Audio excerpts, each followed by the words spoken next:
खंडणीचा गुन्हा असून वाल्मिक कराड परळीतील लाडकी बहीण योजनेचा अध्यक्ष कसा? सवाल विचारत खासदार सुप्रिया सुळेंचा महायुतीवर निशाणा। राज्यपाल नियुक्त 12 आमदारांबाबत महायुतीला मोठा दिलासा। कॅबिनेटमध्ये यादी मागे घेण्याचा निर्णय कायदेशीर। ठाकरेंच्या शिवसेनेची याचिका हायकोर्टानं फेटाळली। अखिल भारतीय मराठी साहित्य संमेलनासाठी महाराष्ट्र सदन मोफत उपलब्ध करून द्या। आजच शासकीय आदेश जारी करा, मुख्यमंत्र्यांचे आदेश।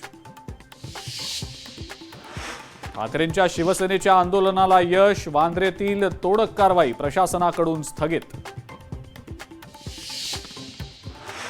आदित्य ठाकरेंनी मुख्यमंत्री देवेंद्र फडणवीसांची घेतली भेट। फडणवीस मुख्यमंत्री झाल्यानंतर आजची तिसरी भेट। मुंबईतील विविध समस्यांबाबत भेट घेतल्याची माहिती।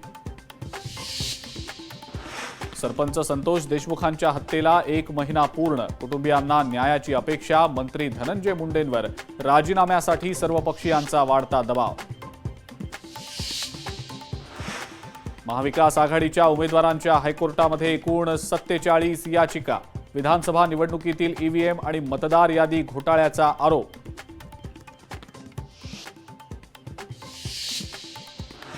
आणि दादरच्या टोरेस कार्यालयातल्या लॉकरमध्ये 5 ते 6 कोटी रुपये। दादर कार्यालयाशी संबंधित 3 बँक खाती जप्त।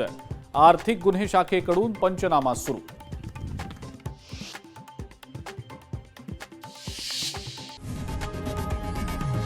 लोकशाही मराठी ऐका, पहा, जागरूक रहा।